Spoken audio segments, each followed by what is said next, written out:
మనకు ఇండియన్ కాన్స్టిట్యూషన్లో ఆర్టికల్స్ ఉంటాయి, కానీ వాటికి లైఫ్ ఎప్పుడొస్తుంది అంటే కరెక్ట్గా డాక్ట్రిన్స్ని కనుక ఫాలో అయినట్టయితే.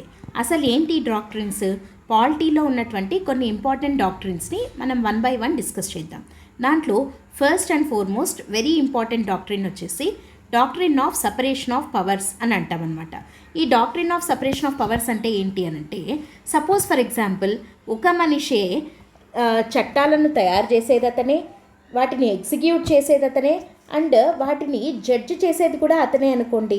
అప్పుడు అది ఏమవుతుంది? డిక్టేటర్షిప్ అవుతుంది, అంటే నియంత్ర వ్యవస్థ అవుతుందన్నమాట.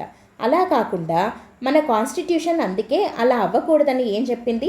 Doctrine of separation of powers అనేదాన్ని తీసుకొని వచ్చింది. అంటే సింపుల్గా చెప్పాలంటే ఇక్కడ పవర్ అనేది 3 ఆర్గాన్స్ మధ్య డివైడ్ అవుతుంది. అవి ఏవేవి? Legislature, executive, judiciary.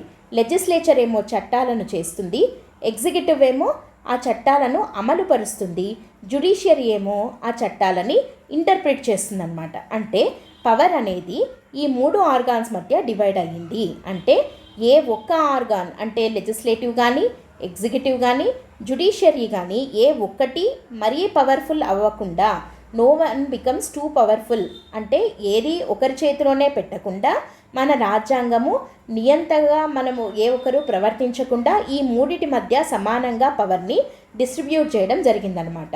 సో ఇక్కడ ఏమవుతుంది అనంటే మనకి ఇది మన డెమోక్రసీకి ఒక సేఫ్టీ లాక్ లాంటిది అని చెప్పచ్చు.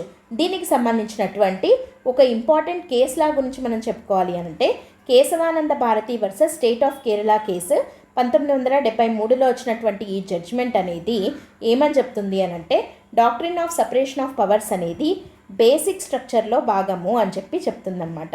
బేసిక్ స్ట్రక్చర్లో భాగము అంటే ఏంటి అనంటే పార్లమెంట్ ఈ సపరేషన్ ఆఫ్ పవర్స్లో ఎలాంటి మార్పుల్ని తీసుకొని రావడానికి లేదు అని ఇలాంటి మరెన్నో డాక్ట్రిన్స్ని మనం నెక్స్ట్ వీడియోస్లో డిస్కస్ చేద్దాం.